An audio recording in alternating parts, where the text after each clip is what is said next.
ఏ course నేర్చుకోవాలో తెలియట్లేదా? అయితే ఇనుమాటిక్స్ career guidance ని follow అవ్వండి. సార్ ఒక చిన్న డౌట్. ప్రభాస్ గారు లాంచింగ్ టైము ఈశ్వర్ మూవీ యాక్చువల్గా ఆయన ఫాదర్గా చేయాలనుకుంటే కృష్ణరాజు గారే చేయొచ్చు, కొడుకు లాంచింగ్ కాబట్టి. బట్ ఏరి కోరి శివకృష్ణ అనే ఆ క్యారెక్టర్ కావాలని చెప్పి తీసుకొచ్చుకొని పెట్టుకున్నారంట. కాదండి, ఇది నా ఫ్రెండ్ అశోక్ కుమార్, ప్రొడ్యూసర్. అతను నాకన్నా చిన్నోడన్నా, నాకు చాలా చాలా ఇష్టడు సార్. నాలాగే కొద్దిగా ఓపెన్గా ఉంటాడు అతను. అతను ఎంత గొప్పోడంటే, అతను తీసిన సినిమా అన్నిట్లో నేను ఉన్నాను. ఫస్ట్ ధ్రువ నక్షత్రం, తర్వాత ఇంకోటి ఏదో సినిమా, ధ్రువ నక్షత్రం తర్వాత రక్తతిలకం అనుకుంటా, రక్తతిలకం తర్వాత ఇంకో ఒక్క సినిమా ఒకటే, ఈవి సత్యనారాయణ చెవులో పువ్వు ఏదో పెట్టి తీసి, అది తప్ప అన్ని సినిమాలు నేను ఉన్నాను. మంచి స్నేహితుడు నాకు, చాలా వెరీ నైస్ మ్యాన్. అంటే రామానాయుడు గారికి మేనల్డ్ వర్క్స్ అవుతాడు. ఆ మేనల్డ్ అని చెప్పి అది ఏమి ఉండదు. Is a very very nice person. తర్వాత ఏంటంటే మహాదైవ భక్తుడు, సనాతన ధర్మం అంటే పడి చచ్చిపోతాడు. ఎవరికి తెలియదు అశోక్ కుమార్ గురించి. చాలా ఈశ్వరికి మళ్ళీ నేనే మా శివకృష్ణ పెట్టుకున్నా, అలా వచ్చింది నాకు.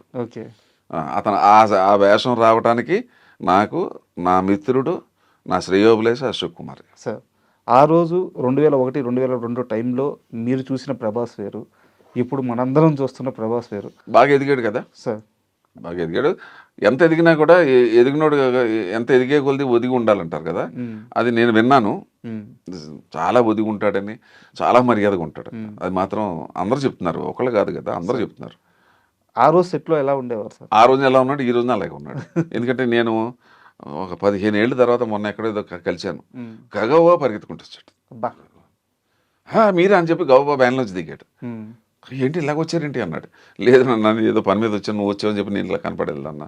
లేదు, అది మాత్రం అది అందరూ నేను చెప్పేది కాదు కదా, అతను భోజనాల దగ్గర కానీ, అతని దగ్గర కానీ, ట్రీట్మెంట్ కానీ, ఆ మర్యాద కానీ, అదే కృష్ణరాజు గారి కన్నా ఇంకా ఎక్కువ అని చెప్తారు అందరూ. అదేనండి, ఒక మనిషి ఎప్పుడు గొప్పవాడవుతాడంటే ఇదే మంచితనం అంటే. ఎందుకు ప్రభాస్ గురించి ఎంతమంది మాట్లాడుతున్నారు? They should be A reason in it.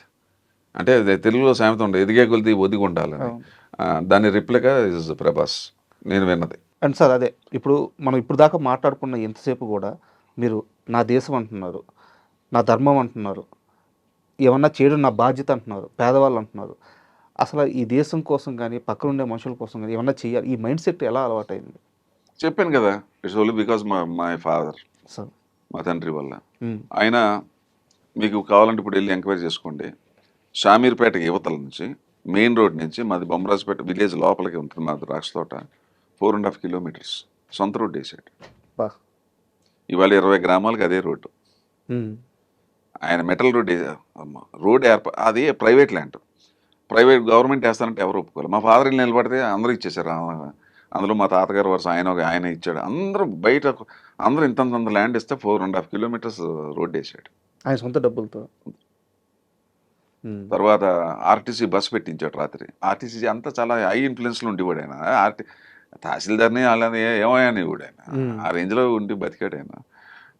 ఏమైనా నాకు బస్సు అన్నాడు, దొరగారు రాజుగారు బస్సు వేస్తే అట్లాగా, మీదేమో అడివి, రాత్రి బస్సు వచ్చి అక్కడ డ్రైవర్ పడుకుంటాడు, వాళ్ళకి అన్నం, నా గెస్ట్ హౌస్, నా రూము, నా భోజనం, నీ సొమ్మేం పోయింది?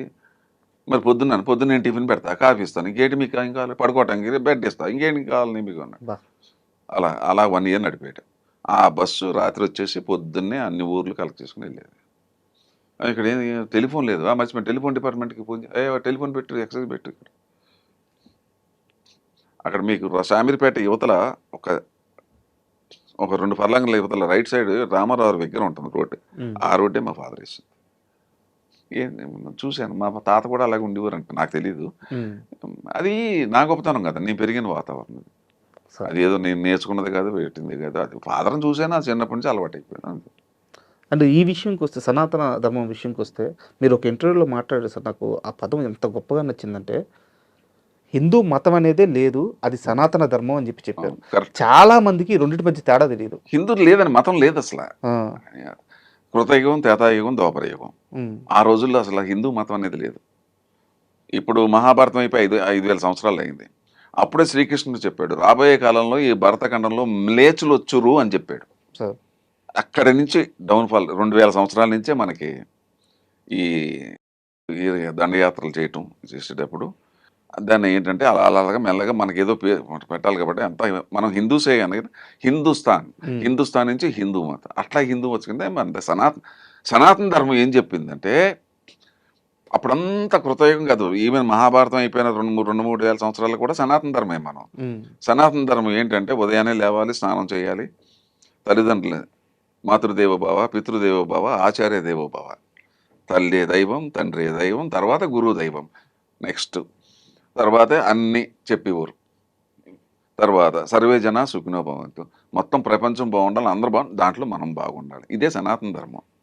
తర్వాత ఎవరికి హాని చేయకూడదు, పశుపక్షులను కూడా మనం పోషించాలి. ఏంటి పశువులను కూడా మనకి ఆహారం, మనం వాటికి ఆహారం పెడతాం, అవి మనకి ఇంటని ఇస్తాయి. తర్వాత ప్రకృతి మన దైవం అని మనం ప్రకృతిని ఈ హిందూ ఈ నవ్వుతారు, మీరు చెట్లకు కూడా దండం పెడతారన్న అజ్ఞానులు. నిన్నే ఎవడో పిచ్చిగా మాట్లాడాడు, ఎవరో కాదు సరే నీ తోటి నట్టుడే కదా. ఏ మతానన్నా మనం గౌరవించాలి, అందరూ మన వాళ్ళే. ఏ మతం అన్నా ఏ దేవుడు అన్నా గౌరవించాలనేదే ఇదే మన డ్రాబ్యాక్ అయింది. దీనివల్లే ఈ భారతదేశం 800 సంవత్సరాలు బానిస బతికైపోయింది. అసలు ఎవరికి తెలియని రహస్యం చెప్పనా, జీసస్ క్రైస్ట్ కాశ్మీర్లో 11 సంవత్సరాలు ఉన్నాడు. అవునా? నా దగ్గర హిస్టరీ ఉంది కదా. ఇప్పుడు మీరు కాశ్మీర్కి వెళ్తే అక్కడ ఒక చిన్న ఇది ఉంది, నేను యూట్యూబ్లో కూడా చూపించారు. అక్కడికి వచ్చి ఆయన పాదాలు అక్కడ ముద్రిక ఉంటుంది అక్కడ. ఇక్కడికి వచ్చి బౌద్ధిజం నేర్చుకుని మీరు ఇక్కడ చూడండి, ఇజ్రాయెల్ ఎప్పుడు మేకను పెట్టుకుని ఉంటాడు ఆయన. ఆయన ఎప్పుడు మంచి బోధించాడండి. ఆయన అందరూ శాంతి చెప్పాడు. క్రైస్ట్ ఎప్పుడు చెడు చెప్పలేదే. వీళ్ళు వచ్చేసి అసలు నిన్న కాకపోడు మన మనవాడు వచ్చేసి అసలు నువ్వెవడో, నేను లేకపోతే నువ్వు లేవంటే ఎలా ఉంటుంది మనకి? అయితే మీరు ఇంత ఆవేదనగా మాట్లాడుతున్నారు. అయితే ఈ మధ్య కాలంలో జరిగిన 2 ఇన్సిడెంట్ల గురించి మనం మాట్లాడుకోవాలి. మీ ఇండస్ట్రీ నటుడు, నేను పేరు చెప్తున్నాను, ప్రకాష్ రాజ్ గారు, వారు మాట్లాడుతూ రామలక్ష్మణుల గురించి వాళ్ళు నార్త్ నుంచి సౌత్ వచ్చిన వలస కూలీలు అని చెప్పి చాలా దుర్మార్గంగా మాట్లాడారు. దుర్మార్గం అంటే అజ్ఞానం ఒకటి, తర్వాత కండకావరం ఒకటి. అంటే అజ్ఞానంతో కూడుకున్న కండకావరం ఇది. అది నేను చూశాను, అది నేను కావాలని చూశాను, నేను చాలా అప్సెట్ అయ్యాను. ఇప్పుడు ఒక చిన్న ఉదాహరణ చెప్తాను మీకు. A great scientist, atom bomb కనిపెట్టిన గ్రేట్ సైంటిస్టు, లేకపోతే ఒక మహానుభావుడు, అంటే గ్రేట్ పీపుల్ మనం ఎగ్జాంపుల్ తీసుకుంటే, వాడు చాలా గొప్ప సైంటిస్టు, గొప్ప డాక్టర్, గొప్ప ఇంజనీర్ అనుకుందాం. వాడికి మాట్లాడటం తెలియదు అనుకోండి, వాడు వేస్ట్ ఫెలో కింద లెక్క. అంటే వాడికి ఉన్న జ్ఞానం అంతా కూడా నశించిపోయినట్లు లెక్క. అసలు మనిషితోటి నువ్వు ఎలా మాట్లాడాలో తెలియని వ్యక్తి నువ్వు ఎంత గొప్ప సైంటిస్ట్ అయితే మనకేంటి? ఇది అంతే. అసలు నువ్వు చరిత్ర తెలియకుండా క్రిస్టియానిటీ ఎప్పుడు పుట్టిందో తెలియకుండా ఉత్తర దేశం నుంచి సౌత్కి రావటం ఏంటి? పైగానేమో పండు కోసుకుంటే అక్కడ రావణాసుడు అడ్డుపట్టడం ఏంటి? ఇతిహాసాలు, పురాణాలు మన పెద్దలు చెప్పింది అది అసలు రామాయణం, మనకే పూర్తిగా తెలియదు. కాకపోతే మనం రాముని పూజిస్తాం. ఇంకోటి ఏంటంటే మనోభావాలు దెబ్బ కొట్టడం. ఈ దేశంలో బతుకుతూ, ఇక్కడ నీళ్లు తాగుతూ, ఇక్కడ సంపాదిస్తూ, ఇక్కడ దేవుడిని తిట్టడం ఏంటి? మహాపాపం కదా. అది ఏమనాలా? మూర్ఖత్వం అనాలా? అజ్ఞానులు అనాలా? రాక్షసులు అనాలా? ఏమనాలి వాళ్ళని? ఈ సనాతన ధర్మం ఎప్పుడు పుట్టింది? కొన్ని లక్షల సంవత్సరాల క్రితం పుట్టింది. ఈ సనాతన ధర్మాన్ని విమర్శించి రాముడు లేడు, కృష్ణుడు లేడు, నార్త్ నుంచి వచ్చాడు, సౌత్ నుంచి వచ్చాడు, ఏంటి అసలు? ఏమన్నా అసలు ఉందా? నమ్మకపోవడం అనేది నాస్తికులు వాళ్ళ ఒక సపరేట్. నమ్మకపోవటం ఓకే, కానీ విమర్శించడం ఏంటి? ఇన్ని కోట్ల మంది మనోభావాల్ని మనం ఇప్పుడు ఓకే, నీకు ఇప్పుడు రాజకీయ పార్టీలు ఉన్నాయి, నాకు ఆ పార్టీ అంటే ఇష్టం, అని చెప్పి ఇంకో పార్టీని తిట్టారు, రైట్ నాకు లేదు. కరెక్ట్. ఈ పార్టీని మెచ్చుకునే రైట్ నాకు ఉంది. కరెక్ట్. అసలు ఎంత రెవల్యూషన్ వచ్చేసింది. నార్త్ ఇండియా అంతా కూడా హిందూ సంఘాలు నాకు ఫోన్లు వచ్చింది, చెప్పకూడదు ఇంకా ఓపెన్, మీరు అడిగారు కాబట్టి ఇంకా ఇంటర్వ్యూ కాబట్టి నేను తప్పించుకోలేను. నాకు 20 మంది ఫోన్ చేశారు, అన్న నువ్వు కత్తి పట్టుకుంటే నువ్వు వదిలిపెట్టు, నాకు తెలుసు, నువ్వు ఒకసారి ఇదే వ్యక్తికి నువ్వు ఒకసారి శిక్ష వేసావు, నాకు మా అందరికీ తెలుసు. మీరేనా అది? బ్యాన్ వెనకాల ఉంది మీరేనా? వదిలిపెట్టినండి వాడిని, తప్పుడు మాటలు మాట్లాడుకుని. కాకపోతే ఎన్ని చెప్పుకోకూడదు, అతను అడిగితే చెప్తాడు కదా. మా ఇంటికి రావడం, నాతో సారీ చెప్పించితే అప్పుడు వదిలిపెట్టా. ఇండస్ట్రీలో ఎవరు దాని గురించి మాట్లాడలేదు. కాస్త వివరంగా చెప్పండి. ఆ బ్యాన్ అది అయిపోయింది, గతం పాస్ట్ ఇస్ పాస్ట్. జరిగింది, జాతిని అవమానించాడు.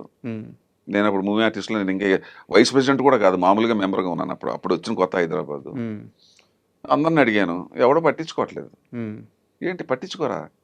జాతిని, ఒక తెలుగు జాతిని అంటే అందరిని అన్నట్టే కదా. అంతే. I want Sivakrishna won't leave anybody like that. Um, I'm going to take action. నాకున్న లీగాలిటీ, నాకున్న పొలిటికల్ జ్ఞానం, లేకపోతే ఇంకోటి ఎక్కడ పెట్టాలో అక్కడ పెట్టా. ఉమ్. వచ్చాడు ఇంటికి. పెట్టిన తర్వాత మొత్తం స్తంభించిపోయింది. ఉమ్, మూవీ ఆర్టిస్ట్కి పని చేయడానికి అవకాశం లేకుండా పోయింది. ఉమ్, పాపం నాగార్జున అప్పుడు వైస్ ప్రెసిడెంట్ అప్పుడు, ఉమ్. ఏ మాట కమాట నాగార్జున అప్రిషియేట్ చేయాలి. ఆయన సపోర్ట్ చేశారు. ఆయన ఫోన్ చేశాడు, అక్కడ ఎక్కడో మాల్దీవ్స్లో ఎక్కడ ఉన్నాను, ఏంటి శివకృష్ణ గారు అట్లా జరిగి నేను ఉన్నది చెప్పాను. జాతిని అవమానించాడు అండి, పౌరుషం లేదంటే వదిలేద్దాం. Um, no no I won't you please go. బా. I do appreciate Nagarjuna. Um, Nageswara Rao దగ్గరికి వెళ్ళింది, ఇది ఉమ్, సమస్య లేదు, అంత లీగల్గా ఉంది. ఉమ్, ఏం చేస్తారు, వారం రోజులు తర్వాత ఎవరెవరితోటో పట్టుకుని రికమెండేషన్ చేసుకుని వస్తే అప్పుడు చెప్పుకొచ్చా. అందరి ముందు సారీ చెప్తే వదులుతాను. ఉమ్, ఏదో నటించాడు అలా అలా అన్నాడు. Nothing, I won't leave. This is Sivakrishna. Censor బోర్డునే పిచ్చెక్కిచ్చా, సెంట్రల్ గవర్నమెంట్ అని. ఇండివిజువల్ ఎంత అంటే లెక్కల్లో ఉన్నది పీనట్. Super sir. అయితే అంటే గవర్నమెంట్లోనే నేను చేయలేనటువంటి పనులు సాధించానే సార్. కరప్షన్ మీద. ఇది ఎంత నాకు, ఇది ఒక ఇండివిజువల్ ఎంత నాకు తప్పు కదా అది. సార్. అది అంటే సార్ చెప్పాడు, సారీ అన్నాడు. Okay now you can go head అన్నా. నాగార్జున ఫోన్ చేసి ప్లీజ్ గివ్ హిమ్ పర్మిషన్ అన్నాడు. సార్ నువ్వు ఏదైనా చేసుకోవయ్యా, నువ్వు అసలు ఎవడో, అసలు అసలు అసలు హిందూ ధర్మాన్ని, హిందూ అంటే ఎవడో, అసలు రాముడు ఏంటి, అసలు ఎటువంటి సాంప్రదాయాలు, ఎటువంటి మహానుభావులు, ఎటువంటి ఋషులు, మనకున్న సాంప్రదాయాలు ఎక్కడున్నాయి. గడపకి రంగు పసుపు పుస్తాం క్రిములు రాకుండా, కల్లాపు జల్లిస్తారు. తర్వాత ఏంటంటే క్రిములు రాకుండా కాళ్ళు కొడుకోమని చెప్తారు. మాతృదేవోభావ, పితృదేవోభావ, ఆచార్యదేవ, తల్లిదండ్రులు పూజించాలా, తల్లిదండ్రుల్ని మనం జీవితంలో వృద్ధాప్యంలో వాళ్ళని మనం చూడాలా, అందరినీ ప్రేమించ. అసలు ఏ మతంలో ఇవన్నీ ఎవడు చెప్పాడు? ఇవాళ చెకోస్లోవేకియా, జర్మనీ, రష్యా గిరితే ఎక్కడ చూసినా మీకు హిందూసమే. బయట దేశాల్లోనేమో మొత్తం అంతా హిందూస్ కింద మారుతున్నారు. ఇక్కడేమో ఇక్కడ కన్వర్టెడ్ ఏమో ఇక్కడ తిడుతున్నారు. ఒక్కడు మాట్లాడు, ఒకడికి పౌరుషం లేదు. మన అసలు హిందూ అనకూడదు, కానీ మనకి పౌరుషాలు లేవు అంతే. That's the main drawback. తిరగబడద్దు. నేను ఒక్కడిని తిరగబడితే ఏమొస్తుంది? ఇలా ఇంతమంది కలుస్తేనే కదా ఏదైనా జరిగేది. ఎవరికి అది మన దగ్గర పెద్ద డ్రాబ్యాక్ ఏంటంటే మనకెందుకులే, అరే మనకెందుకులే. ఈ దేశంలో ఈ పుణ్యభూమి, కర్మభూమి, వేదభూమిలో పుట్టి మన మన మన జాతిని, మన గౌరవాన్ని, మన దేశాన్ని అవమానిస్తుంటే నీకు బాధ్యత లేదా? అంటే ఎంతసేపు డబ్బులు సంపాదించేసుకుని బతుకుతావా? రేపొద్దున ఇంటికి వచ్చి నరికేస్తారు వాళ్ళు. అప్పుడు ఏం చేస్తావు? అప్పుడు నీకు ఎవడో హెల్ప్ చేయడు. ఎందుకంటే మనకు పెద్ద డ్రాబ్యాక్ ఏంటంటే హిందువులు ఇప్పుడు సోకాల్డ్ హిందూస్లో పక్కింట్లో ఏదైనా జరుగుతుంటే ఎవడు రాడు కదా. మనకెందుకు వెళ్ళిపోతాం రోడ్డు మీద. ఎంత దౌర్భాగ్యం అండి. ఉండాలి కదా, ఇంగిత జ్ఞానం ఉండాలి. ఏదైనా ఒక పక్కింట్లో ఏదైనా జరిగి మనం వెళ్ళాలి, కష్టం ఏంటో తెలుసుకోవాలా. అందరు సొసైటీలో బతుకుతున్నాం, అది ఏమీ లేదు. ఎంతసేపు నేను, నా సంసారం, నా పిల్లలు, నా డబ్బు. మనకు రాలేదు కదా, మనకు రావడం కదా, ఎప్పుడో దేశం మీద పడతారు. అయిపోయింది కదా, 800 సంవత్సరాలు నరకం అనిపించాం కదా వీళ్ళతోటి. కొన్ని వేల గుళ్ళు పోయినాయి కదా ఈ భారతదేశం. ఇంకోటి తెలుసా మీకు, బ్రిటిషర్స్ మన దగ్గర దొంగతనం చేసిన బంగారం కానీ ఇంకోటి కానీ మొత్తం పట్టుకెళ్ళిపోయింది. మనం లెక్కేసి వస్తే $45 ట్రిలియన్. అబ్బా. 45 లక్షల కోట్లు మన దగ్గర మోసం చేసి పట్టుకుపోయి, మన దగ్గర పరిపాలించి పట్టుకుపోయింది. ఎవరికి చరిత్ర తెలియదు. అసలు దేశానికి సరిహద్దులు ఎన్ని ఉన్నాయి తెలుసా మీకు? ఇది అఖండ భారతం. 15 దేశాలు మనది. అఖండ భారతం అంటే 15 దేశాలతో కూడుకున్నది అఖండ భారత్. ఎవరికి తెలుసు? కంబోడియా దగ్గర నుంచి తీసుకోండి, మలేషియా, సింగపూర్, అటు ఫిలిప్పైన్స్, ఇటు ఇండోనేషియా, ఇలాగొచ్చేట్టుగా ఆఫ్ఘనిస్తాన్, ఇలాగొస్తే Egypt, a part of Russia, ఇక్కడ టిబెట్, పాకిస్తాన్ ఇవన్నీ వెళ్ళిపోయింది. శ్రీలంక, 15 దేశాలు border. This is called Akhanda Bharat. ఎవరికి తెలుసు? భారతదేశం అంతసేపు. ఆ కాశ్మీరే సరిగ్గా తెలియదు వీళ్ళకి. అసలు ఈ దేశానికి ఎన్ని వేల కిలోమీటర్ల బార్డర్లు ఉన్నాయి? ఒక రాజకీయ నాయకుడు తెలుసా? చెప్పమానండి ఎవడన్నా. నేను చెప్పినట్టుగా స్పాట్గా చెప్పమనండి చూస్తా. 4250 కిలోమీటర్లు బంగ్లాదేశ్ తోటి, 3300 పాకిస్తాన్ తోటి ఉంది, 3600 ఏమో అతను పాకిస్తాన్ చైనా తోటి, మొత్తం కలిపితే 11,450 ఎన్నో ఉన్నాయి, ఒక 10 ఇటు 11,000 కిలోమీటర్లు. సరిహద్దులు తెలియదు, ఏమీ తెలియదు, రాజకీయం గురించి మాట్లాడతారు. ఏం మాట్లాడుతున్నారు మీరు? దేశ సరిహద్దులు తెలియదు నువ్వు, అసలు దేశంలో ఎన్ని రాష్ట్రాలు ఉన్నాయో తెలియదు నువ్వు, రాజకీయ నాయకుడు ఏంట్రా? అలా నాకు తెలియగలుగుతా. అందరూ అని కాదు సుమా, మహానుభావులు, there are great people, great నాయకులు ఉన్నారు ఇక్కడ, అన్ని చోట్ల ఉన్నాను. బట్ మోస్ట్లీ మనం ఎక్కడ దెబ్బతిన్నాం? 60% ఈ టైప్ ఆఫ్ పీపుల్. ఆవేదన ఆవేదన అండి, ఇది నా బాధ అనిపించేస్తుంది కదా. ఎంత బాధ అనిపిస్తుంది? దేశ సరిహద్దులు తెలియదు, దేశం గురించి నువ్వేం మాట్లాడుతున్నావు నువ్వు? సమానత్వం అంటావు, ఏంటి సమానత్వం? ఎక్కడుంది సమానత్వం? What the hell you are talking? And for more videos, Please subscribe to iDream. Please subscribe to iDream. Please subscribe iDream. And please subscribe to iDream. For more videos, subscribe to iDream. please like, share, and subscribe to the channel. Congratulations, iDream. Subscribe to iDream. Subscribe to iDream. So subscribe to iDream Media. iDream ki iDream team andarki huge congratulations. Please subscribe iDream Media. Please subscribe to iDream. Subscribe iDream. Please subscribe to iDream. iDream అంటే నా కళల channel subscribe చేసుకున్న నోరు తిరుగుతలేదు, మీరైతే గంట గుర్తు కొట్టండి. For more such videos, please subscribe to iDream. Subscribe to iDream. Please subscribe to iDream. Please subscribe iDream Media. Please do subscribe to iDream. Please subscribe to iDream Media. For best entertainment and information, please subscribe iDream. And don't forget to subscribe to iDream.